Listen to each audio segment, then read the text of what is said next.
Hello everyone. So this is a brief lecture to introduce you to the mini essay assignments.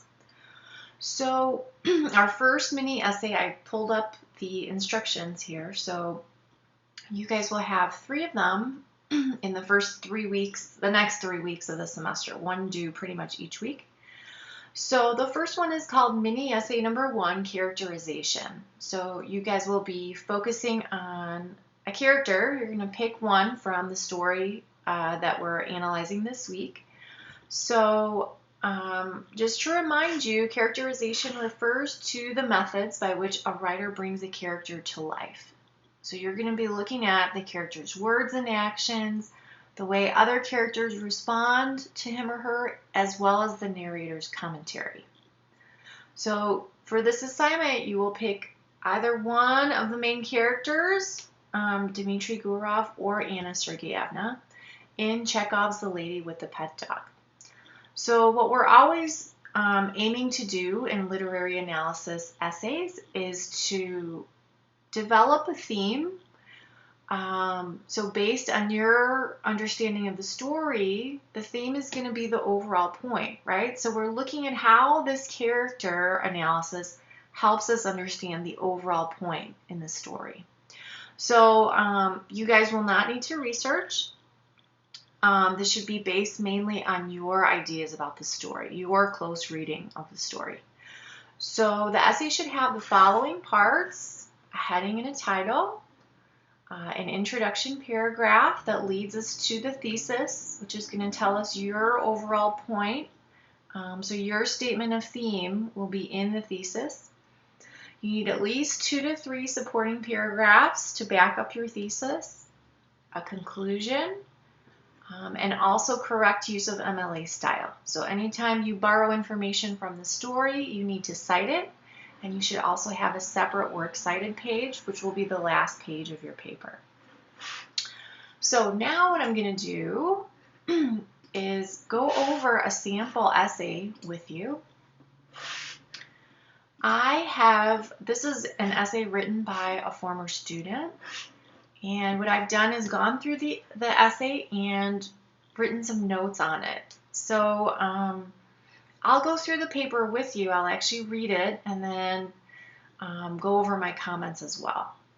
So you can see this is what the essay looks like. This is all formatted correctly. So you have the heading here with the author or with the writer's name. This will be your name.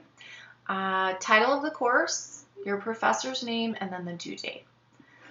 And then you want to come up with a title that expresses sort of the overall focus of your paper. It should be kind of a snapshot of what the whole essay is about. So the title of this paper is Dmitry Gurov's Struggle with Love. So I'll read us the introduction. Here it is. It's this first paragraph. And the thesis is at the end of the paragraph where it should be. It's highlighted in yellow. So here's the introduction. Love does funny things to people. Once true love is experienced, it can alter one's life dramatically, whether it be for better or worse. Love can awaken a person to things he or she would have previously thought didn't exist, and make them realize what they once thought to be true is actually not. This is very much the case for Dmitry Gurov. In Anton Chekhov's short story, The Lady with the Pet Dog, Dmitry Gurov does not truly believe in love and struggles to fully enjoy life until his love for Anna Sergeyevna awakens him to the beautiful things life has to offer. All right, so your introduction in this note here, I'm letting you know the introduction should do a couple things. It should definitely always mention the author's name and the title of the literary work you're analyzing. So our writer does that here in the thesis. In addition, the introduction should provide background information, hook readers, and build toward the thesis. So this introduction does a good job of all of those things. Now let's look at the thesis. So here it is, right? It's this last sentence. The thesis explains the writer's point about the character of Dmitry Gurov. So in this case, the writer feels that while Dmitry is initially cynical about love and life, His experiences with Anna teach him how to love another person and to appreciate the beauty of life. So the thesis should be clearly stated using ideas that you will develop or prove in the body of the paper. And as I said, it should be placed here at the end of the introduction.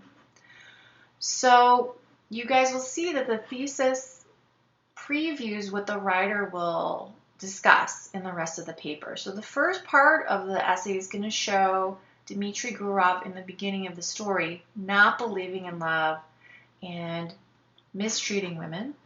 And then the second part of the paper, the second supporting paragraph or section, is going to show how he changes and awakens to love through his relationship with Anna. All right, so let's continue. So this is the first supporting paragraph, all right? And you want to start each supporting paragraph with a topic sentence. So that is a sentence that's going to explain the point of your paragraph, all right? So here we go. Dmitry Gurov is a man who does not believe women have much to offer him, despite the fact that he could not have lived without them. In the story, Dmitry regards women as the inferior race, and it is clear that he does not respect women. Dmitry is unsatisfied by his wife, and as a result had begun being unfaithful to her long ago. The narrator mentions Dmitry's many extramarital relationships, yet says that he always grows bored with the women and that in the end they aroused his hatred. Through these countless relations, Dmitry is clearly looking for something that is not there in his life, love. He does not really expect to find love with a woman, and he believes that they are simply objects to be used and tossed aside once finished with. Even during his affair with Anna, after the two have consummated the affair and Anna is clearly struggling with the guilt of what they had done, Gurov is described as being already bored with her and states that he was irritated by the reaction she was having. While Anna, despite her apparent lack of love for her husband, is overcome with a tremendous feeling of guilt over their affair, Gurov thinks nothing of such a thing. This is not normal behavior, regardless of what time period a person lives in. For him to show such a lack of remorse for Anna or his wife with whom he is being unfaithful towards shows his lack of respect and sympathy for women. This is most likely due to Gurov never experiencing true love for another person, something Anna allows him to discover. All right, so let's go back to the beginning of this paragraph, and I just want you guys to take a look at the topic sentence again. Notice that he's making a point here, right? He's making a point that Gurov doesn't believe, he thinks of women as mostly as objects, and he doesn't really believe in love. So you want to begin each paragraph, rather than beginning with a fact from the plot, you want to come up with your own point, right? What point are you going to prove in this paragraph? So my comment is here, begin each supporting paragraph with a topic sentence that makes a point related to your thesis. In this paragraph, the writer will demonstrate that Gurov looks down on women and does not initially believe in or know how to genuinely love another person. Okay, and then throughout the paragraph, you guys want to find specific examples from the story. Pretend that your readers either disagree with your interpretation or maybe don't understand your interpretation. So you need to show them how you got the point you're making. You need to really illustrate it. So find specific examples. And when you're writing literary analysis, you don't necessarily need to go in order of what happens in the story. Your paragraph should be structured around your points, not necessarily how the story actually is narrated in time. But so here's a really good example of a way that this writer uses to support his point about Gurov in this paragraph. You want to use a combination of quotes, paraphrases, and your own explanation to illustrate your points about the story. So here, in this example, the one that I've highlighted here, the writer demonstrates Gurov's lack of empathy for Anna during his reaction after their first sexual experience. So remember, the writer's trying to show that Gurov doesn't really know how to love in the beginning of the story. And so this is a good example to illustrate that. Okay. When you end each supporting paragraph, you want to try to reiterate your points, right? Reinforce your point at the end of each supporting paragraph, and it helps to transition to the next idea. So that's what he does really nicely in this last sentence of his first supporting paragraph. All right, we're going to read the next paragraph. Once meeting and parting from Anna, Gurov discovers that he really does believe in love and that he loves Anna. When he first goes back to his hometown of Moscow, Dmitri is in denial about his love for Anna. When she left him in Yalta, he was sure that he would never see her again and thought she had not been happy with him.